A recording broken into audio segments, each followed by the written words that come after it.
hano ndabaza kwibariza Angeli nyine babahanye kubera iki babisobanuye hejuru ngo bavuga ko ngo iyo bataza gufasha ngo AFCM 23 ngo itari gufata territoire muri Congo bakavuga bati basubira mu bintu byose bimwe byose byabaga wabonaga muri za UN group of expert report n'ibindi biraho ngaho none bigeze kuri sanction igitangaje ni kimwe ndibaza izi sanction ubundi si nko gushaka gusetsa abafana kugira ngo byibuze kuko nge ndabona izi sanction ubwazo ziri symbolic but they don't mean anything kuri aba bantu kumva yes ubuse ngubaza General Mubaraka hari konti agira muri Amerika ese murabizi n'urugero mvuze si under the law mu mategeko y'u Rwanda si serving general ntago yemerewe gukora business n'ibindi bihugu ariko niyo konti isanzwe muri Amerika na hard I doubt bivuga ku butaka bwa Amerika ndashaka kuze gusoma neza iyi implication icyakabiri Mubaraka muganga afite company muri Amerika that's one thing reka turebe wenda abantu hari ibyo kuvuga ngo ibihano nje nashatse kureba ndavuga se Mubaraka reka mvuge kuko niwe mukuru muri zi ranks sibyo Mubaraka muganga baba bashyizeho indictment zo kumuta muri yombi abiryo guta muri yombi uretse gatoya Mubaraka muganga baba bamushyiriyeho travel ban ko atemerewe kugenda mu gihugu icyo ari cyo cyose gifitanye umubano na Amerika hari byo wabonye Mubaraka muganga kuvuga ngo ibi bintu biri symbolic ni uko nanjye bashobora kuziruka ngo bavuze nabi Trump tugabuzemerwa kukandagira muri Amerika ibyo bitandukanye kuri n'urugero ariko it doesn't mean anything kuko tujye mu buremere bw'ibi bihano nyine icyo cyakureba wenda twe kureba abahanwe n'icyo reka turebe icyo bahaniwe hubwo n'iki cyatumye bahana ibi ngibi ko aricyo gishobora kuba kiri grave kurusha uko hari ikintu kimwe nabyo ibyo ngibyo uraza kureba ko leta y'u Rwanda icyo bivuzeho nge ndashaka kubanza kujya mu bihano nyirizina sibyo ibi ngibi rero bimeze nkaho ari ugushimisha Kongo kugira ngo ibyine ni nka bya bintu byo uvugiriza umwana utuguye kugira ngo sinzire ikirimo n'iki rero baravuga ati okay twafatiye u Rwanda ibihano they get something to trade in the media that's one ariko se ibihano nyirizina bivuze iki niki biri buhungabanye I don't say anything kuvuga ngo Mubaraka muganga wemerewe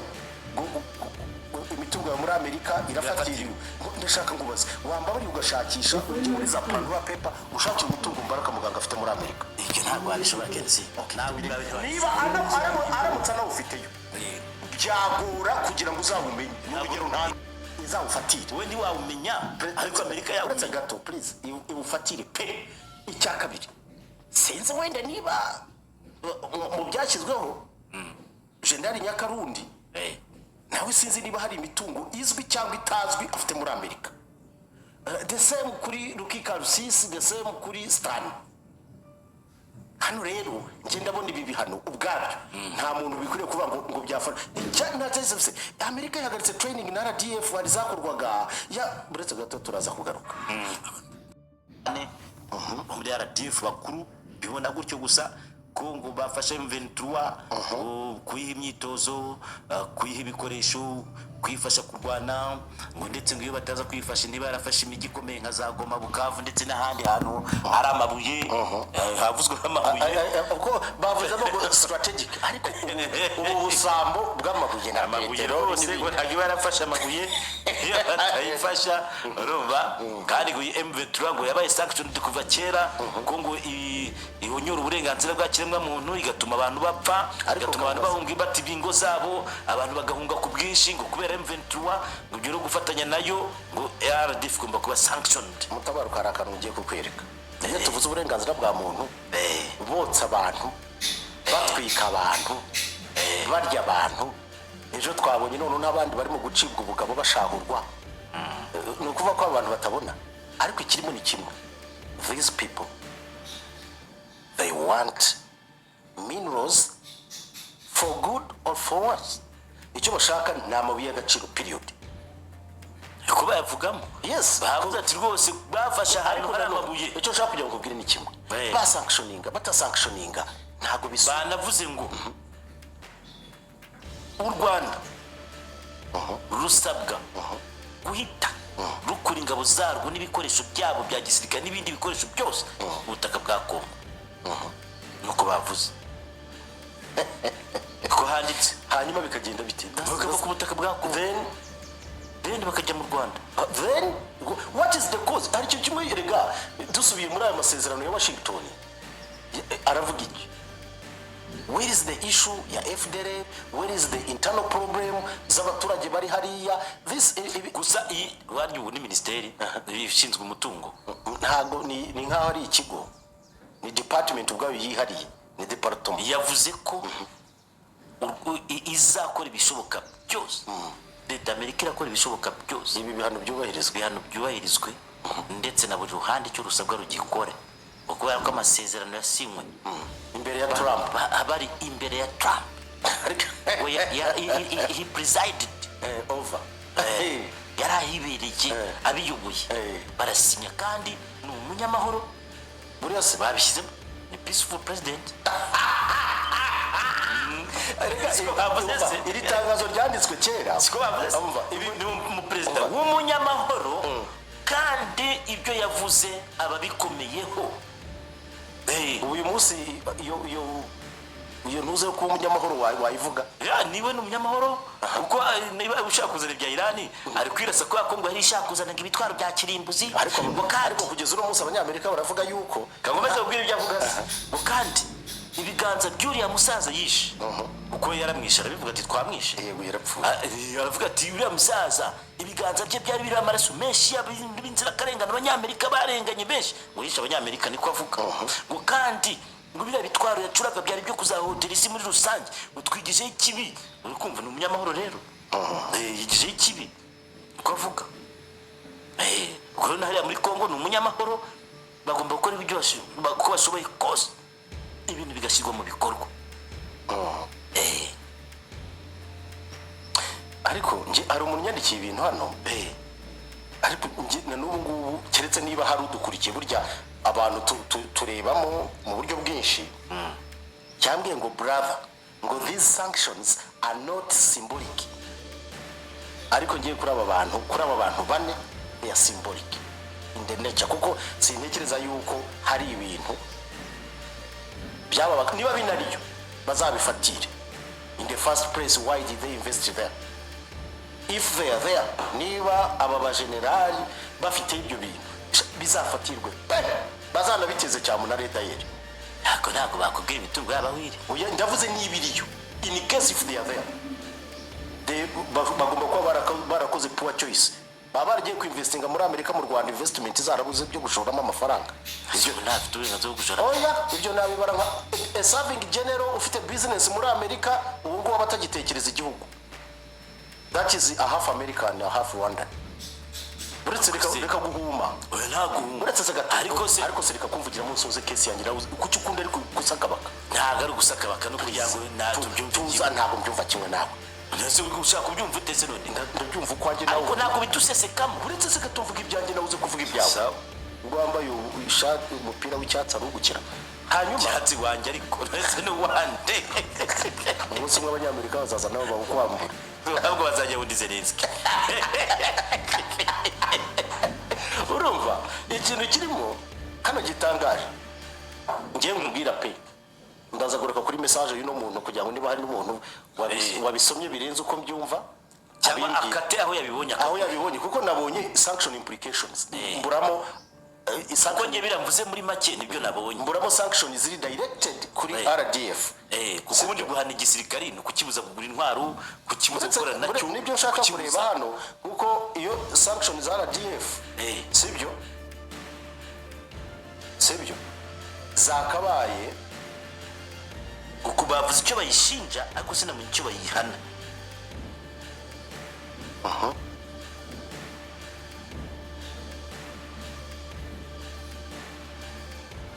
Aho bibonye wowe urumva ibirimo, nabonye implications zabyo n'ibindi. Ariko what I'm saying ni ukuvuga ngo uyu munsi wa none kuvuga ngo ugiye gufatira imitungo y'aba bajenerali iri muri Amerika na business bafite n'abakonte yabo rwose ngewe nkakakuza wicaye hano mu gitondo i Kigali nta muwe nagirira Mubaraka Ruki Nyakarundi n'abandi niba koko imitungo yabo barajyanye muri Amerika bakayifatirayo nibayizirike sibyo kuko ikirimo wenda ngenda ari kuba ibyari kuntera ikibazo gikomeye cyane nubwo ngewe ku giti cyane ndavuga ko ari inzira karengane no these people they are innocent ariko you leave people to ureka abantu amateka y'ubwayo akazaba proving a right or wrong or wrong cyangwa right sibyo ikirimo ni ikirero ngewe na n'ubu I believe ko izi sanctions ubwazo first of all they are baseless sibyo nkabona ariko nanone usibye gutanishinga amazina y'abantu kuko uyu munsi hano ugiye gusakinga uzasanga yuko bashyiriweho sanction kubera bira byose bagenda bakandika n'ibindi okay banabishatse babirengera by the way bafite uburenganzira burigera mu nkiko za Amerika bakakontestinga ibingi mu buryo bwemewe n'amategeko kugira ngo ariko I don't think ko bafata iyo step wenda hari uburyo diplomasi zizabikora kwabyo ariko ntekereza ko kugeza uno munsi byo kuvuga ngo imitungo yabo irafatiriwe ngo business zabo ntawemerewe gucuruzanya nabo mu banyamerika baraho this is kuri ngiye mbona ntago byabuza abantu gusinzira abantu byabasubije nabo babasubije ninde se kandi iyo nyine uri kureba nyine ibyo bireke hanyuma rero ikirimo ni ikirere ako uyenza ku ikirimo ni ikirere sibyo ngira ngo Rukinyago yarafite sanctions yari sanctions ariko niwe wenyine ngira ngo nago Muhizi nago yarafite sanctions Muhizi we general nago buretse ndakubwira nyine birimo nkubito ntiyari sanctioned birababuza gukora operations zabo ubu seriously nk'uko ngo sanction general Muhizi ni Muhizi cyangwa nkubito ngo business ze na konti ziri muri Amerika ubu nkubito ari konti agira muri Amerika for God's sake yanegira ntabwo dufite abajenerali baragira kuri urwo rwego keretse wenda ufungishije konti iri muri CSS zikama muri Amerika I don't think so ntabwo turagira ku bajenerali bafite behaviors zimeze gutyo no I'm telling you kuko aho reka ndashaka kubwira ikintu cy'ubutabaruka mutazitiranya iki gisirikare cyacu sibyo RDF yubakiye ku ndangagaciro za revolutionary army sibyo yes ntabwo ari transacting army nkabira wavuga ngo umuntu bamaye amafaranga ngo abanza kuvanaho aye arabanza kwitunganya no akakisha kuri konti n'ibindi I don't think so sinzi okay wenda umuntu ni mugari but if ntekereza yuko abangaba barabikora mu rwego rwo kugira ngo bashimishe sibyo Kongo uraza kubona barabibyiniraho niba ari kontra z'amabuye n'ibirombe babitange for free bavuga bati twa sanctions Rwanda Kisekedi haguruka byina ati atavi c'est la victoire diplomatique c'est la guerre diplomatie suis béton agende babyine baserebura bitarimo ako ni nabyo ni victoire this is actually wenda ushobora kwibonera muri angire yawe ariko ngendebye this is symbolic uyu muntu byambwiraga sinzi niba if yes anyone can share it with me okanyoherereze I have to see and to cross check se mwoka byaramwe se nk'iki kinanyuze kimeze nka tractor mutabura kwerekanye koherereza muri iki gihe turimo please mukwiriye kuzajya mureba official source ibintu byavuye singibye intambara ya Iran turimo kubabwira harimo amafoto menshi ya AI aza bakakwereka bati Iran ya bomo yaro naboreka bari muri propaganda bakayafotora bakakwereka haburi ayatore tutaza kwiyumvira itangazo n'amafoto y'abanya-Iran jewe nayo nazibone n'amafoto bitari muriho sinari kwemera nari amafoto byari kungora kuyemera wakora amakorano yes no please this brother of mine ariko muri ibi banditse ndikuri uko byise ni itangazo ni iki ibi bya Amerika nyine ni declaration ngira ngo bavugamo icyo bazize u Rwanda bavuga ko the Rwanda Defense Force babisobanuye byose noneho ariko ikirimo take out nabo bantu bare implique babavuzemo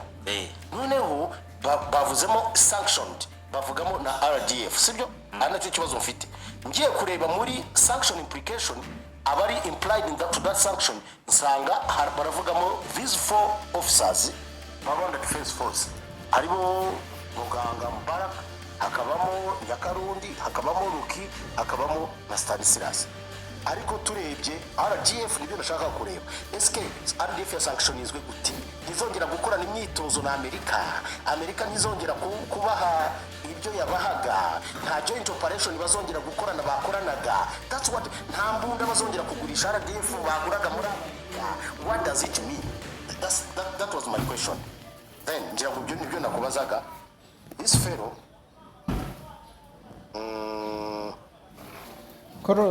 ndamushimira ko ndi ku recording yampaye this ariko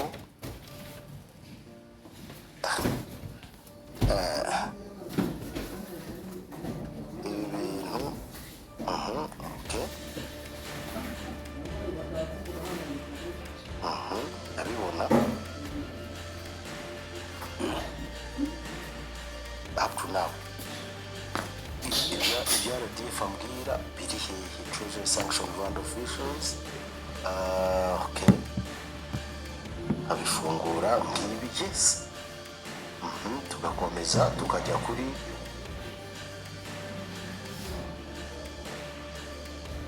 implication akantu wakabonye akahe uvuga ko ngo violations of US sanctions may result in the imposition of civil or criminal penalties of US kubakorana kuba ababiviyora bishobora kuba ibya muri Amerika yes bese uzakorana nabo bangabo ubundi se bakoranaga nande ntabwo amenya ariko basobanura Amerika ndike ibintu itazi akamubwire please ibi bintu tubaza kwibona kenshi ngo abantu ubwira abantu bari sanctioned by this thing babikoresha as a political this is a political juggle if I may say hanyuma hano nkwereke by'umuvandimwe anyoherereje ariko he has to ntaho mbona ibyo byanyoherereje kuri ntuza okay mbona baradifininga RDF ni iki bakavuga bati Rwanda Defense Force aka RDF Ministry of Defense Kigali aho ikorera ati bakandika na official email zabo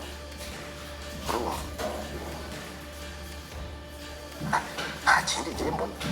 yari yanyandikiye avuga ati reka bigarukeho ku kandi kantu yari yanyoherereje sibyo mubwira ko ibi bintu biri symbolic ngewe mbibona that is from my point of view ntabwo ndi buvaneho his point of view as well sibyo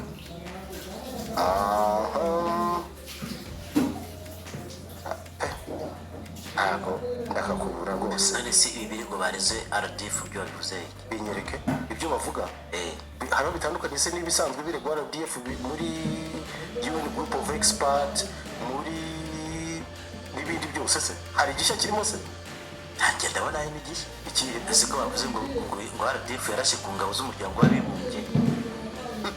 bazirimo mu guziza n'amahoro muri Kongo irasa kuri izi ngabo za SADC ngo yazirasheho gusa urumva atarebye ubuze ngo bazakazo kamatsiko izo ngabo ziri mu kurasa mu Rwanda wabonye ibyabaye barasaga berekeza RDF ari kureka abaturage bari mu giswarashe mu Rwanda ndavuga izo ngabo za SADC icyo sibyo bavuga se icyo gihe ko mu giswarashwe barasa mu Rwanda by then urabyibuka byari tariki zingahe zo kwa 12 umwaka wa 2024 sibyo barasa aha iyo biza ko bari Amerika yari kwemera abaturage bo mu mujyi wa Rubavu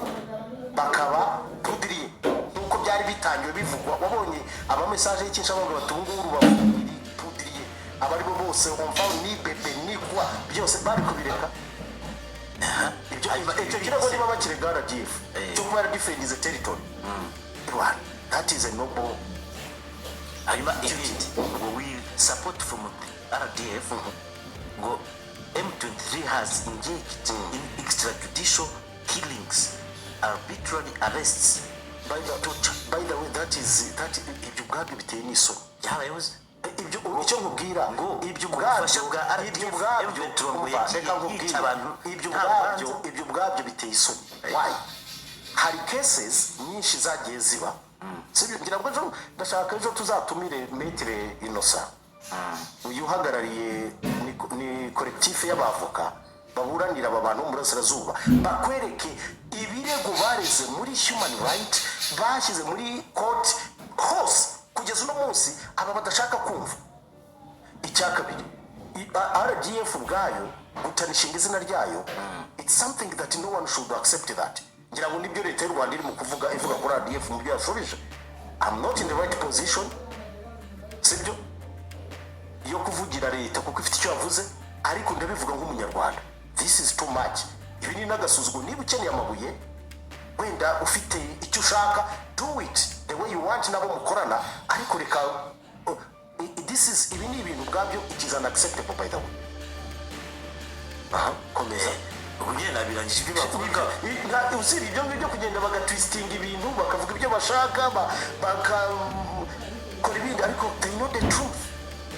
and of course the truth shall always prevail. Now sinzi wenda abantu benshi ibyo bagiye babivugaho, dusoma itangazo rya Rwanda, Republic of Rwanda, ni itangazo mu cyongereza ariko icyo babivuga umuntu ashobora no kukivuga muri make. U Rwanda ariko babisomye mu cyongereza. Okay, the sanctions issued today by the United States ngo byarejo nubwo byasohotse n'ubundi byanditswe i Kigali cyakabiri z'ukwezi kwa gatatu na 2026. The sanctions issued today by the United States and just targeting only one party to the peace process misrepresent the reality. Okay. Misrepresent the reality and distort the facts of the conflict in the Eastern Democratic Republic of Congo, consistent and indiscriminate drone attacks. There can be so many and indiscriminate drone attacks and the ground offensive constitute clear violations of ceasefire agreements by the DRC and continue to cost many lives. Protecting our country is a badge of honor. Nyuma y'uko Kongo irangajwe imbere na perezida wayo Felix Tshisekedi ahaye Leta Zunze Ubumwe za Amerika Kongo cyangwa se yeguriye ibirombe, yihaye ibirombe, yihaye amabuye y'agaciro. Ubu ngubu Leta Zunze Ubumwe za Amerika inyiturano cyangwa se kuyitura, yatangiye kuyitura aho yafatiye ibihano leta y'u Rwanda. Ariko kandi nta kindi kiri kuvugwa mu binyamakuru, nta kindi kiri kuvugwa mu bitangazamakuru bigiye bitandukanye ni by'ibi bihano, aho Leta Zunze Ubumwe za Amerika yaje kubifata abasirikare bakomeye hano mu Rwanda ibagenera ibihano. Ariko kandi hano muri rirarashe Kenisi na Mutabaruka bo, Kenisi we mu rwe ruhande yemeza yuko ibi bihano nta kintu bivuze, nta gaciro bifite, kubera yuko iyo witegereje muri ibi bihano usanga aba basirikare bakomeye,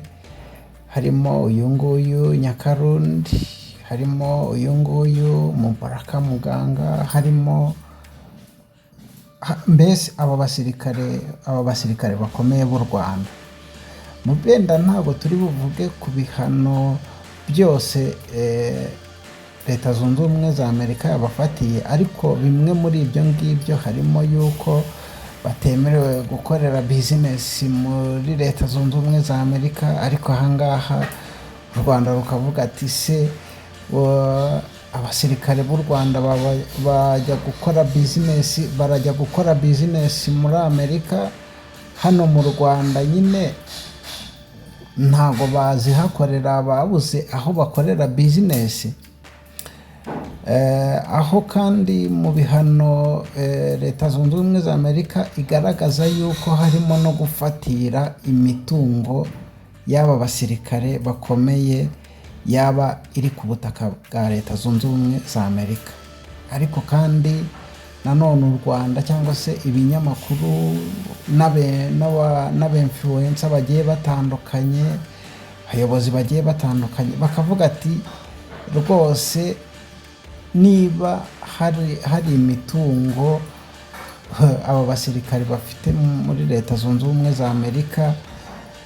rwose ifatirwe, ibyo nta kintu bitwaye. Ibi rero nubwo Leta Zunze Ubumwe za Amerika iri kubikora, ariko kandi amahanga cyangwa se abarebera ibya politike bavuga yuko ibi ngibi Donald Trump yakoze ari nka komedi. Mwakoze kubana natwe.